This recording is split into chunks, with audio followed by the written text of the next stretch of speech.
Olá, muito boa noite, sejam bem-vindos ao Canto Direto, o programa onde passamos em revista todas as incidências da jornada da Liga Portugal Bwin. Hoje iremos utilizar um modelo virtual. É com enorme prazer que dou as boas-vindas aos nossos três comentadores residentes. Cristiano Libório. Olá pessoal, tudo bem? Jorge Montes.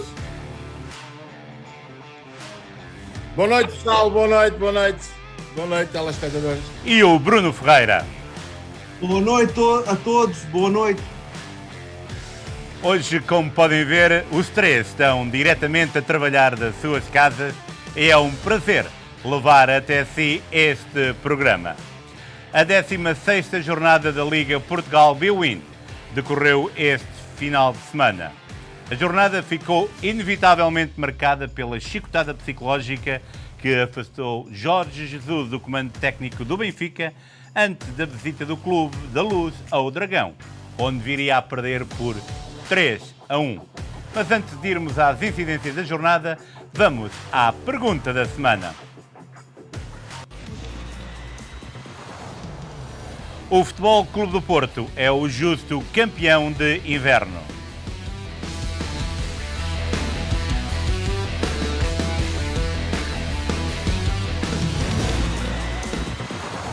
E como não poderia deixar de ser, eu vou começar pelo Bruno Ferreira. Bruno, o Futebol Clube do Porto é o justo campeão de inverno? Eu digo uma coisa, eu nunca percebi essa coisa do campeão de inverno, do campeão de Natal. Não há troféu, não há nada que se pode dizer que é um campeão. Nem chegamos ao fim da primeira volta.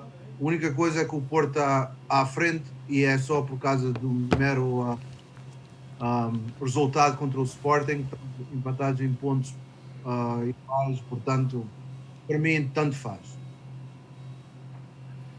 Obrigado, Bruno. Vamos ao Cristiano Libório. É o Futebol Clube do Porto um digno vencedor ou campeão de inverno? Que sejam os campeões de inverno, mas não sejam os campeões da primavera. É só o que eu tenho a dizer com isso. Se eles merecem estar em primeiro, têm mais pontos que os adversários diretos,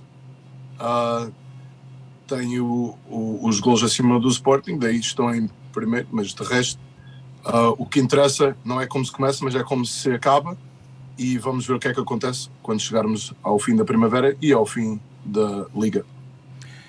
Jorge Montes, qual é a tua opinião? É o Futebol Clube do Porto um digno campeão de inverno? Lembro que fechou a última jornada 16 com os mesmos pontos do Sporting Clube Portugal.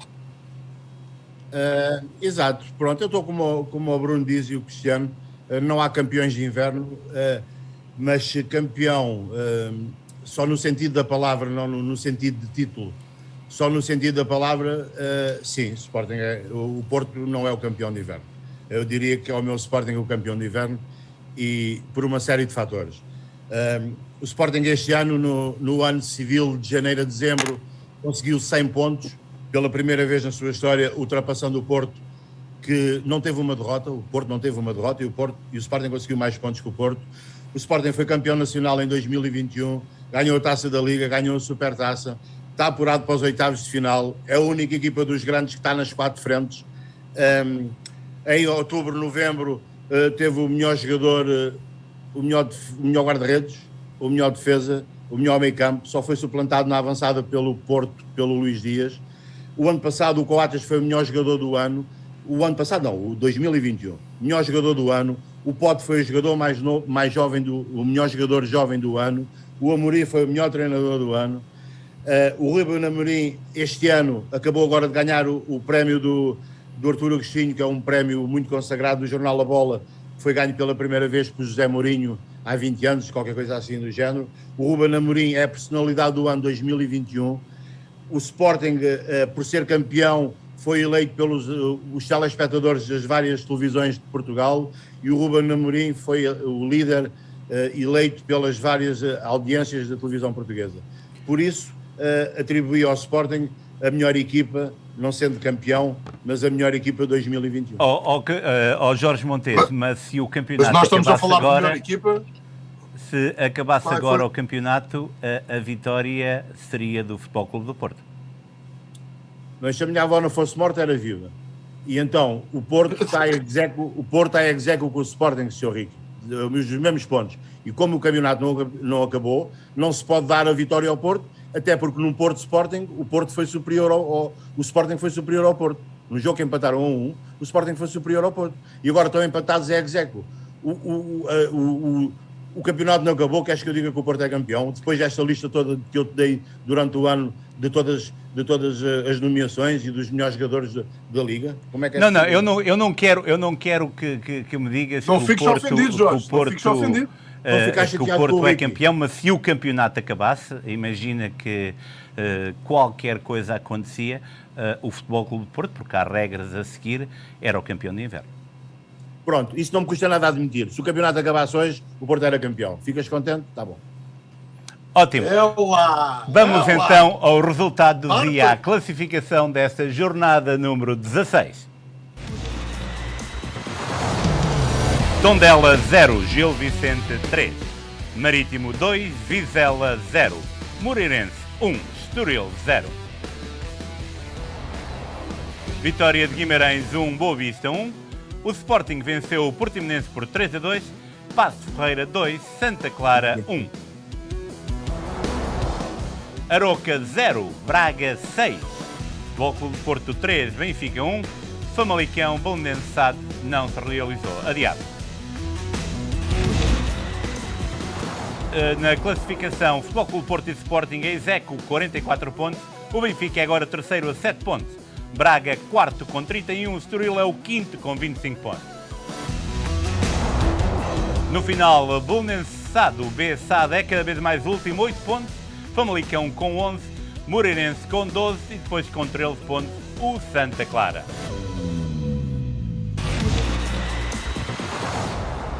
O Sporting venceu o Portimonense por 3-2. Um hat-trick de Paulinho deu a vitória ao Sporting na recepção à equipa de Portimão. O avançado internacional português desbloqueou uma partida em que os algarvios até marcaram primeiro, mas não conseguiram impor-se ante o campeão em título, que somou a 11ª vitória consecutiva no campeonato. Houve vários comentários, nomeadamente a situação que envolveu Paulinho, que muitos comentadores acharam que deveria ter sido expulso, a expulsão também do capitão do Portimonense, Pedro Sá, sobre uma falta sobre Mateus Reis, e a exibição do próprio Mateus Reis, que mereceu os mais rasgados elogios. Eu vou diretamente para o meu querido amigo Jorge Montes. Como é que viste esse Sporting Portimonense? Foi um jogo bem conseguido do Sporting, um jogo em que o Portimonense esteve muito bem. Temos que lembrar que o Portimonense fez a vida difícil ao Benfica na Luz, ganhou, foi aí que começou o desmoronamento do Benfica. Em relação ao jogo, o Sporting jogou o suficiente para ganhar.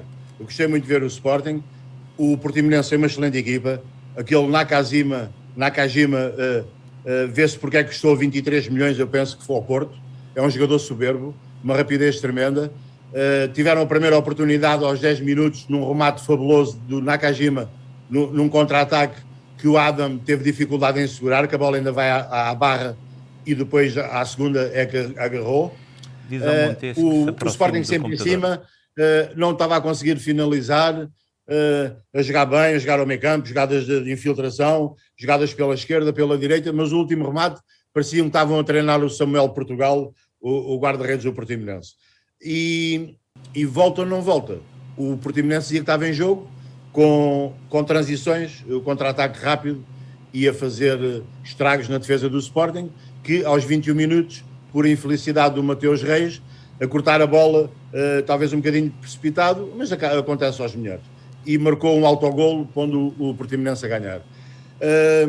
Diria que na segunda parte, eu continuo a dizer isto, que é para vocês não se esquecerem, porque quando este homem ficar mesmo titular indiscutível do Sporting e de Portugal, vai-nos dar muita alegria. O Sporting, aos 55 minutos, o Ruben Amorim pôs o perfume Bragança de Portugal, o Bragança, e deu outro, o Sporting ficou com outra qualidade ao meio campo, dando espaço ao miúdo, Ele pensa o jogo muito bem, tem passos super espetaculares e foi assim que aconteceu para o primeiro golo. E gostava de realçar assim, pronto. E depois o Paulinho, tenho que dizer, não me custa nada assumir que poderia ser um vermelho. Pronto, se o árbitro dá um vermelho ao Paulinho, eu tinha que aceitar e não podia vir contestar.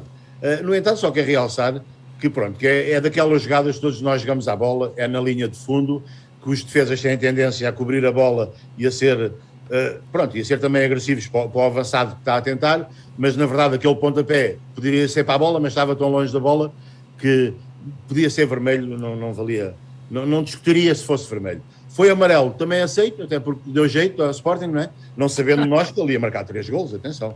Mas deu jeito de ser amarelo, mas pronto, tenho que aceitar que se fosse expulso não fazia diferença. Marcou um hat-trick, marcou 3 golos para acabar um ano, em beleza, tão criticado que foi durante o ano, 3 golos bons, todos eles de ponta de lança. Queria dizer que para mim é aqui que se faz a diferença na equipa, no ambiente do balneário, assim é que se lança jogadores. A entrada do moçambicano, do miúdo, do Gianni Catano, com o Sporting a perder. Atenção, o Sporting não está a ganhar 2-0 ou a ganhar 1-0 ou com uma goleada para pôr miúdos assim, não. O Sporting está a perder, o Ruben Amorim tira o esgaio e põe um puto à estrear, num sítio que até por acaso até tinha o Gonçalo Esteves, que também é miúdo e já tem estado, mas já está mais rotinado. Não, pôs o miúdo e foi uma aposta vencida, vê-se que o puto tem pinta, subia para o corredor, fazia fintas, não tinha medo do jogador que estava à frente, e é nestes momentos que a gente tem que dizer que eu sinceramente já não sou um miúdo novo, mas também não sou velho, estou na fase da juventude, a viver o Sporting assim. Na flor da juventude, na flor. Na flor. A ver o Sporting assim, não me lembro, a não ser quando eu era miúdo, nos meus 10, 14 anos, nessa fase que eu estava em Lisboa, e a Alvalade para o Peão e para a Central ver o Sporting, na altura que o Sporting tinha o Manuel Fernandes, o Jordão, essas equipas que o Sporting lutava taco a taco com o Benfica, e depois é que apareceu o Porto, na altura a rivalidade era com o Benfica, e agora estamos a viver esses momentos. Na esplendoridade da palavra, espetáculo. Estamos a viver momentos sportinguistas espetaculares. Eu sei que não vai durar para sempre, mas vou aproveitar o momento, vou continuar a apreciar estes momentos. Essa entrada do miúdo para mim marcou-me ver o Nuno Mendes a assistir ao jogo, a vir para trás, a estar com os amigos, a estar no ambiente. Eu gosto de ver o ambiente dos jogadores a abraçarem. Nota-se que há ali uma força de equipa tremenda. Bom jogo para acabar o ano, com a hat-trick do Paulinho, foi assim que eu vi o jogo. E agora vamos ouvir o comentário do nosso querido amigo Cristiano Libório. Boa noite a todos. Queria só dizer ao Jorge, demorou, mas chegou. Todos os sportinguistas, tal como o Jorge, estão a viver um momento que muitos nunca viveram e que os que viveram já foi há muito tempo atrás. Então, parabéns. Claramente, o Ruben Amorim está a fazer um trabalho excelente com o plantel, isso sem dúvida. Está a lançar muitos jovens, tal como o Porto está a fazer este ano, e como o Benfica fez no passado, até olhando ao plantel nacional, tem muitas caras que passaram pela cancela do Benfica pelo Seixal, e agora a transição está a ir de novo para o Sporting. Uma menos-valia para o Jorge teve que mencionar o jogo do Benfica Portimonense a abrir o comentário dele, que causou o declínio benfiquista, mas pronto, o Benfica está sempre na boca de todos, está-se bem. Com isso dito, está bem, não sei se está-se bem. Não sei. É mau sinal. Está na boca de todos. Foi logo o que tu disseste. Então foi por causa do Portimonense. Ganhou na luta. Está bom. Só para... Em termos do Sporting, penso que foi um jogo bom de se ver, mas o Sporting dominou o jogo todo, teve 20 e tal remates contra 7, que jogaram muito, criaram muitas oportunidades, não finalizaram, sim, certamente, mas em todos os jogos de futebol, se fossem finalizar todas as oportunidades, seria 20 e tal golos cada jogo. E os guarda-redes estão lá, é para isso. O Portimonense entrou forte, gostei de ver, soube bem ver o Portimonense a ganhar e a segurar o jogo contra o Sporting, mas o Sporting conseguiu dominar bem o jogo. Em termos do que foi falado em jornais e entre comentários e isto e aquilo, em termos dos cartões, penso que o Jorge falou honestamente, e eu sempre valorizo muito o Jorge nesse aspecto. Acho que se fosse um vermelho para o Paulinho também não ficava mal. Beijinho para ti também, Jorge. Penso que não ficava mal, mas o árbitro deu amarelo e a expulsão do Sá também foi por causa do duplo amarelo. Atenção, muita gente disse, o tal, o outro foi expulso, mas não foi vermelho direto também. Exato, foi por causa de duas faltas, também é preciso ver isso. No caso do jogo do Benfica com o Porto, também foram na causa duas faltas do André Almeida. Mas já foi duas faltas. Foi uma falta e foi Bocas no lance do Paulinho, sim, em que levou o amarelo. Sim, mas isso depois é outra causa aqui também. Se o árbitro tivesse dado o vermelho, penso que não ficava mal, até porque ele não ia chegar à bola, o defesa está a tentar bloquear a bola para ganhar o pontapé de baliza. Penso que um jogador com a experiência do Paulinho, até jogador de seleção, e jogador com bastante experiência, não necessitava ter feito aquilo, mas temos que respeitar critérios dos árbitros, apesar de nós não concordarmos às vezes, mas estarmos a falar do se e no se e no se. A verdade é, como o Jorge disse, nós não sabíamos que ele ia marcar 3 golos depois daquilo, mas o Sá estava a jogar no miolo do campo, estava a bloquear muitos ataques do Sporting e fez muita falta depois de ter sido expulso, e nenhum jogador do Portimonense conseguiu cobrir aquela área dupla que o Sá estava a fazer com o colega de equipa. Veio causar alguns dos gols, até porque alguns dos ataques foram feitos pelo aquele lado, massacraram um pouco o lado em que o Sá estava e que estava a cobrir. O Sporting marcou, Paulinho marcou 3 gols, Paulinho apareceu finalmente no último terço do campo de modo forte, de valente e com garra. Foram grandes gols, pelo menos, não grandes gols, mas 2 deles foram muito bons remates para a primeira, excelente. E o Sporting está de parabéns, o Romano Amorim está a fazer um trabalho excelente com a equipa acredita até ao fim, mas penso que houve ali critérios que são um bocado duvidosos e que, infelizmente, o que devia ou o que podia ter sido um critério ou um cartão diferente para um jogador resulta em 3 golos marcados. Obviamente nós não sabemos que isso iria acontecer, mas aconteceu e não podemos jogar com o se, mas se talvez podia ter sido diferente. Exato. Vamos agora ao comentário do Bruno Ferreira. Bom, esse jogo é muito fácil de analisar, foi duas partes diferentes. A primeira parte, acho que o Portimonense foi melhor, na minha opinião. Eu acho que o Sporting conseguiu remates, já não me lembro bem, mas não conseguiu grande coisa em termos de produção ofensiva na primeira parte. As melhores chances de golo, por acaso, foram do Portimonense. O lance do cartão vermelho direto ao Paulinho é claro.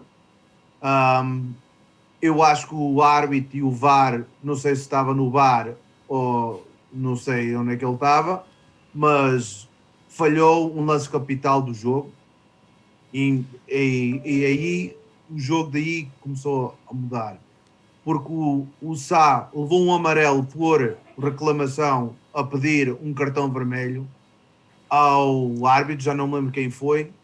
Não podemos esquecer que este árbitro, no ano passado, no Moreirense Porto, com o mesmo lance, expulsou um jogador do Porto, e o Porto perdeu pontos nesse jogo, porque jogou menos um. Este árbitro, este ano, não sei se foi porque está a se formar melhor, não sei se foi treinamento na área, mas não expulsou o jogador Paulinho. Na segunda parte, na primeira falta, que foi amarelo ao Sá, levou o segundo amarelo e daí o Sporting começou a crescer quando começou a jogar contra 10. Aí o jogo é muito diferente, mas muito diferente. O Sporting conseguiu criar várias chances de golo e o jogador que foi fundamental neste jogo foi o Paulinho, que nem devia estar em campo. O Paulinho teve influência direta no resultado, Bruno? Marcou 3 gols. Então, marcou 3 gols, não devia estar em campo, aí é a resposta. Foi Não há muito a dizer. Jorge, a tua opinião. O jogo era muito diferente se o Sá nunca fosse expulso e o Paulinho era. Mas Sá é bem expulso. Diz? Sá é bem expulso. É bem expulso. Bom, o segundo cartão amarelo é bem dado porque é uma falta para amarelo. Agora, o amarelo para Bocas, um lance em que o jogador adversário devia ser expulso, aí não está certo. Porque houve 2 erros. Bem, Bruno, houve um erro ao dar o amarelo ao Sá porque não merecia, porque ele é justo, é o capitão. Foi falar com o árbitro, nem entrou uma discussão do árbitro grosseiramente, ele entrou a falar e virou-se logo o também amarelo. sabes o que ele disse. Eu estou a falar em termos de gesto corporal, não é? O Almeida também não levava o primeiro amarelo. Então. Vamos aí. Eu estou preocupado com o Jorge Montes, está um bocadinho calado. Diz, não ouvi o Ricky. Eu estou um bocadinho preocupado com o Jorge Montes, está um bocadinho calado. Estou um bocadinho quieta, o som calado, está um bocadinho... Estou calado porque esta situação dos árbitros, eu já prometi a mim mesmo, aqui como comentador, vou comentar as jogadas que eu vejo que no momento o árbitro não teve bem, como eu fiz agora com o Paulinho. Não tive dificuldade nenhuma em assumir que o Paulinho podia ser vermelho. E vou fazê-lo sempre assim. Agora não vou, garanto a ti e aos meus colegas de painel, não vou naquela situação que na jogada atrás, o ano passado... Há 3 anos atrás... Há 3 anos atrás o mesmo árbitro não usou o mesmo critério. Eu não vou entrar nisso. É perder tempo. É perder tempo e não vamos evoluir, não vamos falar de coisas importantes do futebol. Se for uma jogada do jogo atual, que está a ver como eu vou falar do Benfica-Porto, comento. Mas não vou comparar com as jogadas atrás, até porque eu vou-vos explicar quando for o Cristiano e o Bruno a falar do Benfica-Porto. Sei que eles vão falar de um tema, eu vou explicar porque é que não vale a pena eu entrar nisto. Então, deixa-me estar a falar, há 3 anos, o mesmo critério, outro árbitro, não vou entrar nessa discussão. Perfeito, Jorge Montes, muitíssimo obrigado. E antes de irmos ao grande jogo da 16ª jornada, temos uma correção a fazer. O Tondela jogou com o Moreirense e venceu por 2-1. O jogo foi realizado no campo do Tondela, o estádio João Campos, na bonita cidade da Beira Alta, ontem. Tondela 2, Moreirense 1. Mas vamos então ao grande jogo da jornada. O Futebol Clube do Porto segurou a liderança da Primeira Liga Portuguesa de Futebol, em parceria com o campeão Sporting, ao voltar a impor-se no Dragão ao Benfica, desta feita por 3-1. O Clube da Luz está agora a 7 pontos dos 2 líderes, após o 3-0 de há uma semana para a Taça de Portugal, que começou a ditar a saída de Jorge Jesus e a estreia hoje de Nelson de Veríssimo no comando das Águias. Os Dragões não exerceram a mesma superioridade, mas aproveitaram os tiros nos pés do adversário, o maior dos quais do capitão André Almeida, que foi expulso, que fez a equipa jogar quase toda a segunda parte com 10 jogadores. Há vários subtemas que eu vou lançar antes de dar a palavra ao Bruno Ferreira. Será que o Benfica está fora do título? André Almeida foi bem expulso.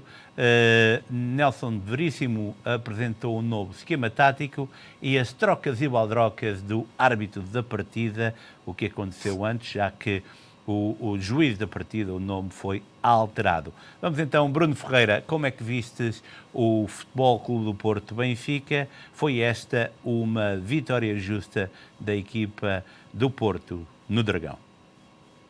Bom, a vitória justa, eu acho que não há dúvidas. O Porto foi muito melhor, criou melhores chances de golo, marcou golos, plural.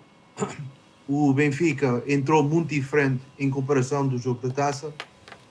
Jogou mais agressivo em termos táticos. O Porto jogou um bocadinho mais passivo, não gostei muito da entrada do Porto neste jogo em comparação com o jogo da Taça. Eu acho que o Porto, quando algum tempo passou, começou a controlar mais o jogo, começou a empurrar o Benfica um bocadinho mais para trás. O Benfica teve chances, o Yaremchuk teve uma chance de ouro em que o Diogo Costa defendeu com qualidade. O PP viu um golo em fora de jogo de 4 centímetros, acho eu, 4 ou 8, já não me lembro qual é que é. 8. Ok. Daí o Fábio Vieira marcou um golo. Eu sei que muita gente vai começar a falar por causa de uma suposta mão, mas uma coisa é certa: para reverter a decisão do árbitro tem que haver uma imagem clara em que não há. Uma imagem clara em que se vê se há mão ou não há mão. Uma coisa temos de dar mérito ao apanha-bolas, que estava dentro do jogo, em termos de concentração. Conseguiu devolver a bola acho que foi o Manafá, nessa altura, para fazer o lançamento rápido, e o Porto encontrou o Benfica em contramão e um bocadito passivo, e conseguiu marcar. E 2 minutos depois foi o PP numa grande jogada do Otávio entrar dentro da grande área e cabecear para gol. Na segunda parte o Benfica entrou forte, marcou um golo em que parece que tremeu um pouco, na minha opinião. Veio a expulsão do André Almeida, que foi justo. Se calhar nem devia estar em campo nessa altura, ok? Mas podemos analisar mais à frente. E depois veio o terceiro golo. Eu acho que o Porto, no fim, quando jogou contra 10, o Porto teve chance de marcar mais golos, principalmente o Otávio. O Taremi conseguiu marcar golo, mas não podemos esquecer que ele também esteve envolvido em muitos outros golos. O Porto, eu acho que foi muito melhor do que o Benfica nos 2 jogos. Eu sei que há muito benfiquista que na noite consoada comeu só bacalhau, porque nas batatas foram todas comidas na quinta-feira antes no jogo da Taça, e agora vamos ter que aguentar. Fala-se muito. Ainda vais comer as palavras. Até pode ser, mas neste momento o Porto está forte. O Porto entrou muito motivado nos 2 jogos. Não tanto no segundo jogo, mas no primeiro, mas isso também tem que se dar mérito ao Veríssimo, que encontrou o Benfica no pior momento. Saída de treinador, a morte da sua mãe, pegar numa equipa em 2 dias e jogar um clássico não é fácil para muitos. Eu acho que ele vai fazer muitas mudanças no Benfica. A única coisa que eu tenho dúvidas é se ele é que vai ficar até o fim do ano ou se o Benfica vai encontrar outro treinador. Bruno, PP é um substituto à altura para Luís Dias, que falhou o clássico devido à Covid-19? Neste momento, não.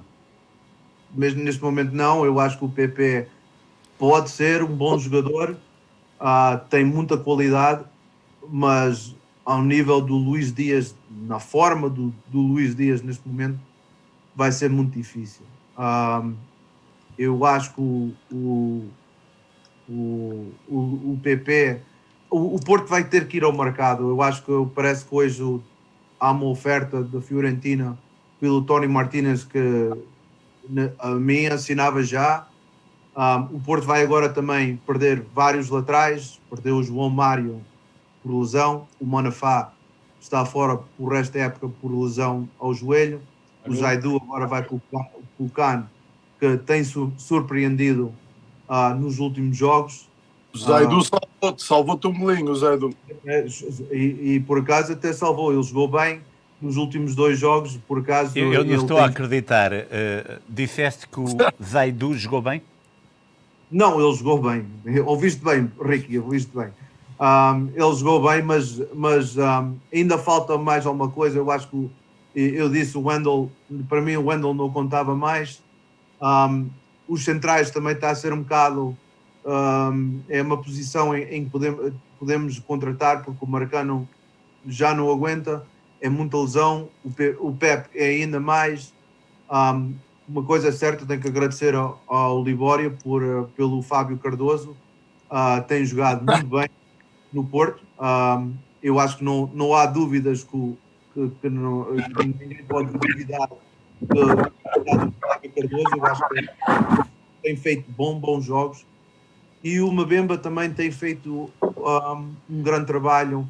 Eu acho que foi, e não podemos esquecer também o meio campo. O Uribe foi muito bom nesses 2 jogos, tanto o Uribe como o Vitinha.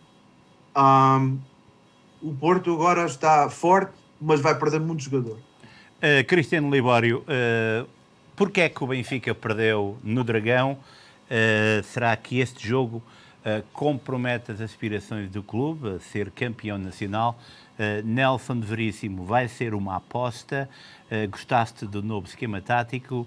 Como é que viste a expulsão de André Almeida?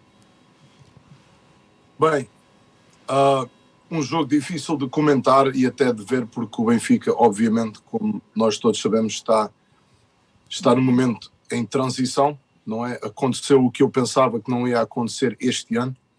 A meio da época, eu não gosto muito destas mudanças a meio de épocas quando toca a treinadores. Verdade seja dita, muita gente diz que com 7 pontos de desvantagem o Benfica já está fora da corrida, mas é de relembrar que já tivemos um treinador que entrou a meio de uma época com 7 pontos de desvantagem e foi ganhar o campeonato. Mas, Cristiano, portanto, diferentes, não é? Situações diferentes. Situações diferentes. Situações diferentes. Não é? Era situações diferentes. Agora é para 2. Mas a história pode-se repetir. Sim.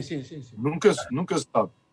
E o que conta é no fim, não é? Eu desde o primeiro programa que diz não é como se começa, mas como se acaba, usando a frase do treinador que nós todos gostamos, do Fernando Santos, não é? Então, nós vimos este jogo. Há várias coisas que eu gostaria de comentar. Não gostei do facto de, em ambos os jogos contra o Porto, que aconteceram, o Benfica sofre 2 golos em menos de 5 minutos. No primeiro jogo da Taça foi um ao primeiro minuto e outro ao 7º. Agora foi penso que foi ao 34º minuto e depois ao outro ao 37º. Foram golos muito rápidos e mostra falta de concentração da equipa. Este jogo, claramente diferente do jogo da Taça, a equipa entra com um treinador novo. Estou muito contente e ansioso para ver o que é que o Veríssimo consegue fazer com a equipa. É um excelente treinador, já mostrou isso na equipa B. É dada esta mão, estas cartas, num período de vida dele um pouco complicada, numa altura de um ano complicada, com resultados complicados a chegarem até este ponto. O esquema tático, gostei de ver aquela espécie de 4-4-2, como ele usou a equipa. Penso que correu bem até ao primeiro gol do Benfica, até estar em 2-1. Penso que a expulsão do André Almeida ajudou bastante o Porto a crescer e a ganhar o jogo. Penso que até com o 2-0 o Benfica conseguiu lutar e conseguiu impor-se ao Porto, olhando a tudo o que estava a acontecer com o clube em si, com os jogadores e com o plantel e treinador e tudo isso. O jogo, se nós olharmos a estatística, o Porto só teve pouco mais posse de bola que o Benfica. Situações criadas foram quase equilibradas para os dois lados, talvez de perigo mais do Porto do que necessariamente do Benfica. Mas o jogo foi bem disputado. A realidade é que o Porto entrou com a estratégia de massacrar o lado onde estava o André Almeida. Eu talvez, se fosse treinador, teria feito o mesmo, que aí conhecendo o temperamento um pouco do jogador e da maneira que ele joga e das suas menos-valias, vamos dizer isso, não desvalorizando o André Almeida e tudo o que ele fez, sendo o nosso capitão. Mas penso que o Porto foi inteligente nesse modo de jogar. Marcou outro gol proveniente de um lançamento rápido, a equipa estava em contrapé, o mesmo aconteceu no jogo da Taça. Penso que, como treinador e como equipa, sabendo que o Porto faz estes lançamentos rápidos e tenta meter pressão rápida à frente. Penso que é um pouco ingênuo o plantel não estar à espera disso e não estar preparado para isso. Mas não é por aí. O Benfica jogou, dignificou a camisola. A expulsão aconteceu. Não é dizer que eu não concordo com os 2 amarelos, porque ele não foi expulso direto, não é? Não é dizer que eu não concordo, mas obviamente em vários jogos nós vimos e em várias outras situações em que os jogadores são perdoados rapidamente de cartões e neste caso foram decisões muito rápidas, mesmo em termos de ser bocas ou não ser bocas, ou falta ou não falta. Eu sou daquelas pessoas que acho que o capitão pode falar com o árbitro, mas tem que sempre falar com respeito, não é? E nós não estamos lá para ouvir o que está a acontecer. Às vezes conseguimos ler os lábios e os gestos que fazem, e daí eu acho que uma pessoa tem que ter respeito e tem que ter calma quando fala com uma pessoa de autoridade, neste caso dentro do campo. E se esse é o caso, eu tenho que lançar um o tema. jogador, vou dizer que não merecia o amarelo. Mas penso que a expulsão do André Almeida veio ajudar monumentalmente o Porto, monumentalmente. Não sei como é que o jogo teria terminado se fosse 11 contra 11, porque penso que o Benfica estava a crescer. O Zaidu, o bem amado do nosso Bruno, tirou a bola da baliza do Ramos, que a bola ia entrar. Ele salvou a equipa. Ali teria sido um potencial volta no resultado. No entanto, o Benfica perde 3-1, no outro jogo perde 3-0, sim, é verdade, 6 golos contra 1, em 2 jogos contra um dos adversários diretos e rivais da Liga, mas a Liga não terminou ainda não chegamos até ao fim da primeira volta, ainda há a segunda, ainda tem que ir à luz, e ainda temos muito para jogar. 7 pontos, como nós já vimos historicamente, podem não ser nada, podem ser muito, mas no fim é que se fazem as contas, e ganhamos uma coisa com isto tudo, ganhamos um excelente treinador. Nelson Veríssimo, treinador até ao final da época. Pizzi, conta para ele ou não? Nós já sabemos as controvérsias que há e as polémicas com certos jogadores, mas isso acontece com todos os plantéis, não é? Mas não há os jogadores que mandam na equipa. E eu sou daquelas pessoas, eu já disse aqui várias vezes também, e com colegas meus, quando os jogadores pensam que mandam mais que o treinador, aí há um problema, okay? E tem que se ver isso. O Jorge Jesus saíram por acordo mútuo, não é? Viu-se na conferência, sabemos que talvez há mais história atrás disso tudo. Se o Pizzi conta nos planos do Veríssimo, será que o Veríssimo está nos planos do Benfica até ao final da época? Já contrataram, parece que já finalizaram o próximo treinador para a equipa B. Com isso dito, parece que ele vai ficar na equipa A até ao fim da época. Jorge, eu vou chamar o Jorge Montes. Jorge, como é que viste este grande clássico do futebol português? Esquece de mim. Pronto, em relação ao que o Bruno disse do Zaidu, é fácil de explicar o Zaidu. O Zaidu tem uma velocidade estonteante, começa a esquece que tem que driblar, tem uma bola nos pés, tem que fintar e tem que estar mais ou menos ao centrar para o sítio onde estão os jogadores ou está para a baliza, porque ele chuta normalmente quando está a virar. Portanto, falta técnica ao Zaidu, mas tem uma velocidade estonteante e está a fazer jogos melhores. Gostaria também, já vou ao jogo, gostaria de dizer então porque é que eu não vou analisar jogos, comparar jogos passados com os presentes, jogos de um ano ou 2 atrás com os presentes. Porque, por exemplo, na jogada do André Almeida com o Otávio, os mesmos que dizem que é amarelo ou cartão vermelho, ou que devia ser um amarelo logo um amarelo alaranjado, que é incrível, são os mesmos que analisaram o pugilismo do Pepe com o Coates, que não passou nada. Então não vale a pena meter nisso, não vale a pena, pronto, é uma questão, é mesmo perder tempo e energia. É só por isso que eu não... completamente diferentes. Pois são, exatamente.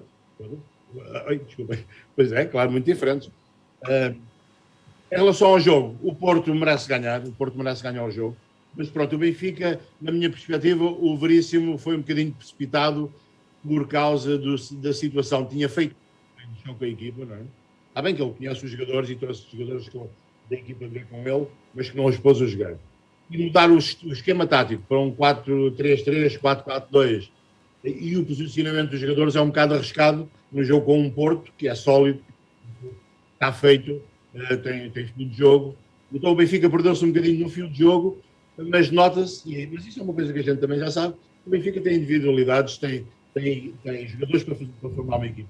Tem que se dar tempo ao homem, tem que se dar tempo ao Benfica, porque na verdade está tudo muito quente e não foi o momento certo de defrontar o Porto. O Porto não fez o jogo por aí além, até que o Benfica teve as primeiras oportunidades. O Taremi foi aos 18 minutos quase que marca, sem dúvida, mas depois a seguir foi o Everton, o Aramchuk nos 32 minutos, incrivelmente falha isolado, e logo na jogada a seguir, o Fábio Vieira tem aquele golo que, também tenho de ser sincero, que as imagens não mostram, mas o VAR tem muito mais câmaras que o nosso acesso.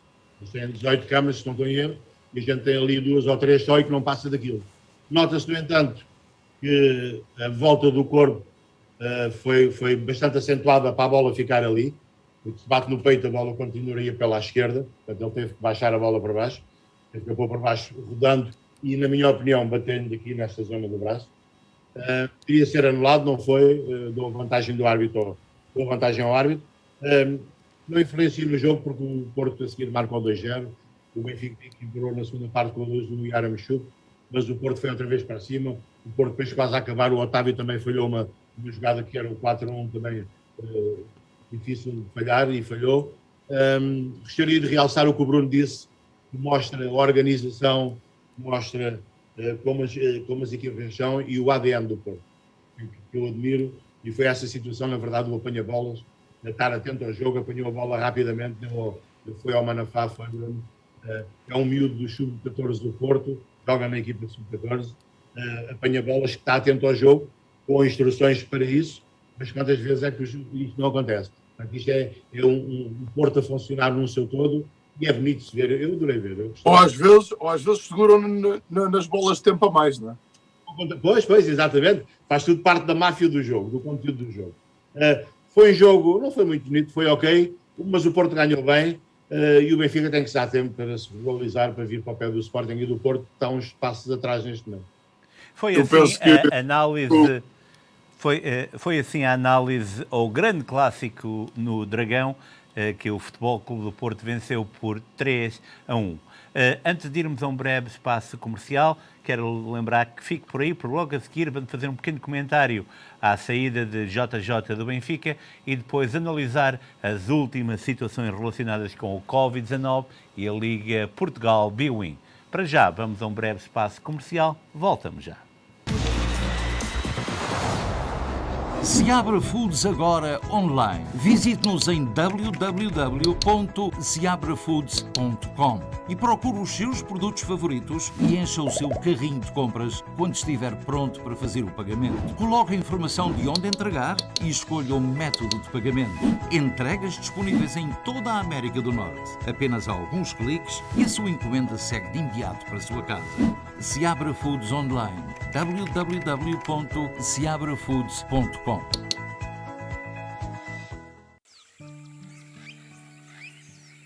As laranjas são o melhor fruto natural, vindas da Califórnia para os supermercados Seabra Foods. 100% natural, coma laranjas diretamente do pomar para si. A melhor vitamina C está nas laranjas.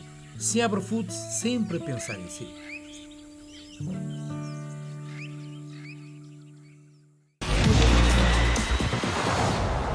Jorge Jesus foi despedido do comando técnico do Benfica depois da derrota na Taça de Portugal. Os comentários de Pizzi no balneário a criticarem o treinador e o sistema tático e o consequente afastar do mesmo dos treinos estiveram, ao que tudo indica, na origem da chicotada psicológica. Muitas pessoas lembram também aquilo que aconteceu com Rui Vitória e com Bruno Lage. O comentário que se segue é, começando com o Cristiano Libório, Pizzi está a mais no balneário do Benfica ou é uma voz que, como capitão, deve continuar a ser ouvido? Terá tido ele consequência direta no despedimento de Jorge Jesus? Bem, eu penso que um jogador não tem consequência direta no despedimento de um treinador e de uma equipa. Penso que um capitão de equipa ou capitães de equipa têm sempre uma influência grande no plantel em si, okay? Na moral do plantel, na motivação do plantel, são tipo o segundo treinador, não é? Eles estão no campo, depois do treinador, eles é que estão a dirigir a equipa e a motivar a equipa e a puxar a equipa. Penso que não se deve, ou é um bocado imprudente, falar-se publicamente de um treinador, especialmente negativamente quando o treinador ainda está na equipa. Não concordo muito com essa aproximação ao facto, mas penso que fiquei um pouco surpreso com o facto de Jorge Jesus ter saído já. Sabemos que os resultados não foram conseguidos, que a Avalanche começou a cair um pouco, parecia uma máquina cardíaca, jogos bons, jogo péssimo, jogo médio, jogo bom, jogo péssimo. Penso que talvez a teimosia um pouco de Jorge Jesus em não mudar o esquema tático, escolher certos jogadores sempre, não rodar bem a equipa, não motivar outros a jogarem, talvez foi o que ajudou mais a este facto. Penso que o Rui Costa também, a este ponto, tinha que fazer alguma coisa no plantel, porque estava a perder muita massa associativa dos fãs e dos adeptos, e resolveram fazer esta decisão agora. Se o Pizzi teve influência, penso que não só ele, talvez outros jogadores também tiveram influência, mas talvez no fim da época devia-se reavaliar bem os jogadores que estão na equipa, até alguns nesta janela de transferência talvez já podiam ser emprestados, devolvidos e alguns até vendidos a este ponto. E o Nelson Veríssimo, espero eu, que se ficar com a equipa, que não aconteça com ele o que aconteceu com o Lage, e que ele possa ter decisões e fazer decisões como deixar o Jorge Jesus ter sempre que lá teve, porque tanto Lage como Vitória nunca puderam fazer as decisões ou trazer os jogadores que queriam tanto, ou não tiveram tantas posses e tanto dinheiro. A torneira nunca abriu para eles como abriu para o Jorge Jesus. Se decidiram ficar com o Veríssimo, ou se decidirem ficar com o Veríssimo, que lhe deem a força e a motivação, o dinheiro e tudo o que ele precisa para ele criar o projeto dele, e espero que ele traga vários jogadores da equipa B que já mereciam estar no plantel A há bastante tempo. Bruno Ferreira, foi Pizzi decisivo para a saída de JJ do comando técnico do Benfica? Por acaso eu fiquei um bocado surpreendido com este fim de contrato, não é? Não estava para ver. O Benfica tem que pagar o contrato até o fim, até o Jorge Jesus conseguir outro clube. Também fiquei um bocado surpreendido com essa decisão, mas eu acho que nós já falamos neste programa, as coisas não estavam bem entre o Jorge Jesus, o plantel e o Benfica. Agora o Veríssimo tem uma grande oportunidade de ouro. O Rui Costa também tem uma grande oportunidade de ver da cantera o que se pode aproveitar. Houve muitas decisões que não fazem muito sentido. O Ferro não joga. O Benfica precisa de um central e o rapaz não calça. O Jason Fernandes, a transferência foi bloqueada pelo Jorge Jesus, não joga. O Gonçalo Ramos, viu-se contra o Porto, pode ser um grande ponta de lança, pelo menos um ponta de lança muito bom. É um grande. Pronto. Mas ele não jogava tão regularmente com o Jorge Jesus. E esses são 3 exemplos, pode haver muito mais. Eu acho que vai haver muitas mexidas no Benfica. Se o Pizzi, o Rafa e o André Almeida tivessem influência no despedimento do Jorge Jesus, na minha opinião, nos contatos que tenho, já me disseram que o Rui Costa e o Jorge Jesus nunca se davam, ou não se davam muito bem. Na televisão uma coisa, mas fora da televisão é outra coisa. E eu acho que se calhar chegou ao fim. Não podemos esquecer que o Jorge Jesus veio pela mão do Luís Filipe Vieira, não veio pela mão do Rui Costa. O Rui Costa era só o diretor desportivo nessa altura. Ele não tinha muita palavra, podia dar opinião, mas não era a decisão final. agora a decisão final é dele. E ele decidiu despedir o Jorge Jesus, ou terminar o contrato com o Jorge Jesus, agora vai... Mútuo. E agora vamos ver o que é que vai dar. Eu acho que o Benfica tem uma grande chance de agora limpar o balneário. Pode fazer as coisas como eles querem, com os jogadores que eles querem, seja da formação ou não, porque podemos ser honestos, há muito jogador que está com um contrato no Benfica que não tem qualidade para o Benfica. Nem tem Jorge qualidade Montes, a tua opinião, estamos a aproximar-nos do final do programa. Pizzi foi decisivo para a saída de Jesus? O Pizzi foi o culminar de uma situação, como se diz em Portugal, o comércio torto, mal ou nunca se endireita. E foi como eles estão a dizer, foi uma aposta do Luís Filipe Vieira para ganhar eleições, foi tudo no como a gente diz aqui, no bullshit de ganhar votos. Na altura eu relembro que o Benfica ia começar a apostar no Seixal, que era a grande aposta, era o Seixal, era as camadas jovens, de repente faz o maior investimento da história do futebol português e um dos maiores investimentos da Europa, uma coisa irreal para os clubes portugueses, uma coisa irreal para o país em si. Eu faço lembrar que o Benfica há 5 anos, e eu sentia, e não sei se o Bruno sempre fazia ou não, o Benfica estava-se a cimentar como, na verdade, o grande clube português, a começar a ter a hegemonia portuguesa. E viu-se, e está-se a ver como aconteceu. O que aconteceu em pouco mais de 3 anos ou 4.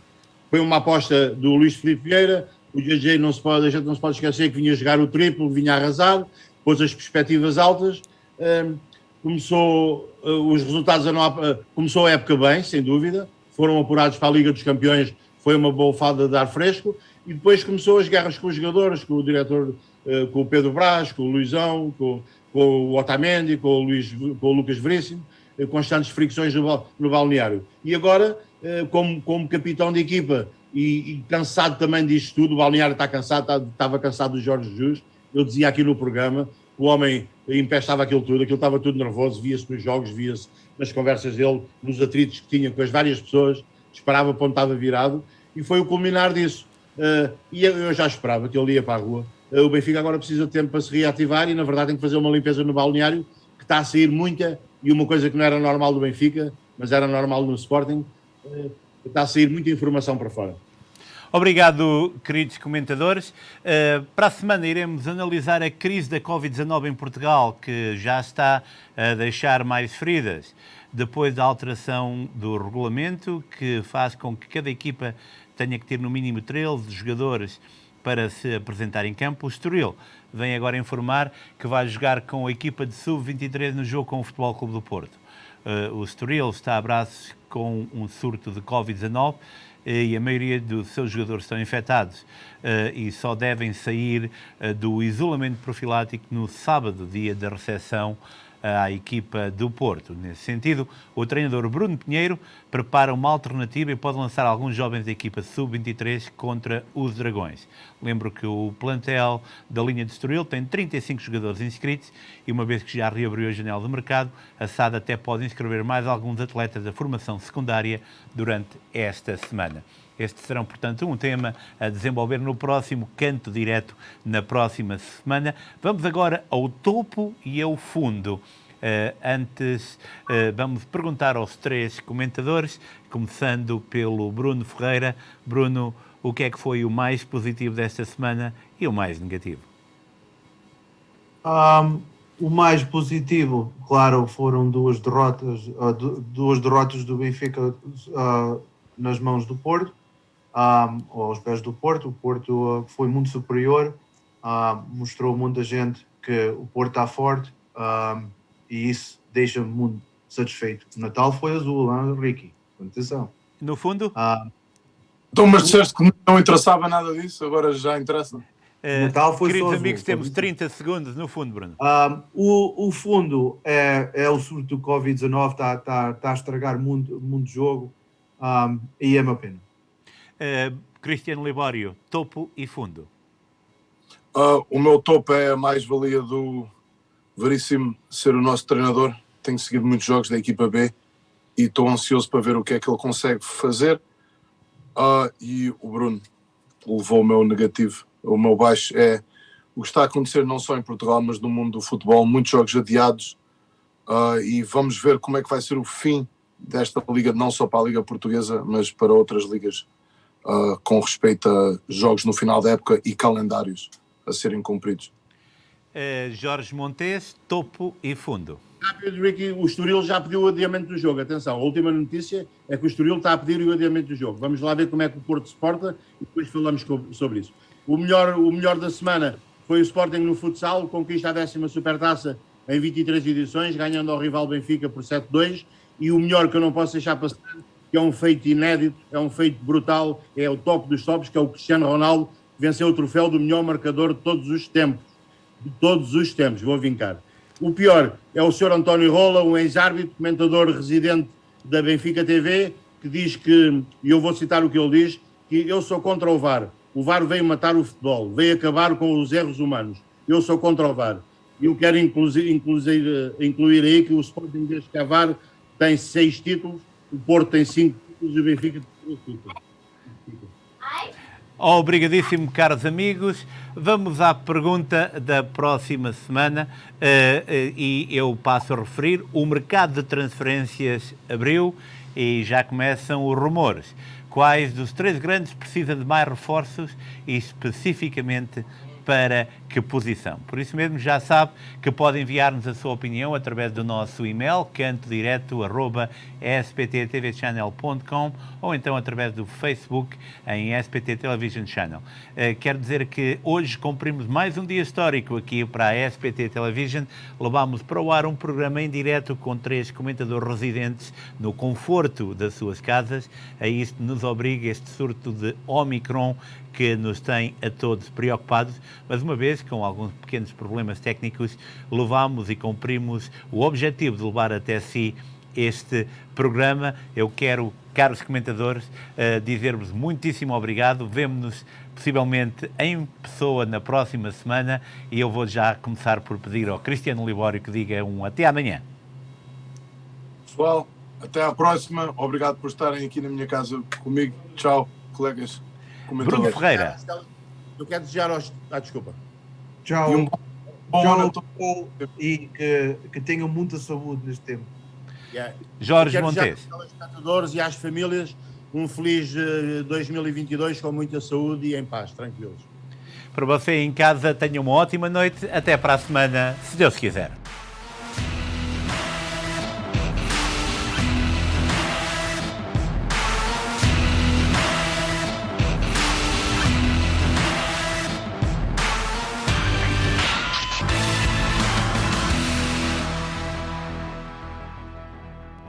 Este programa teve o apoio de Seabra Foods, Sky Realty e Associates,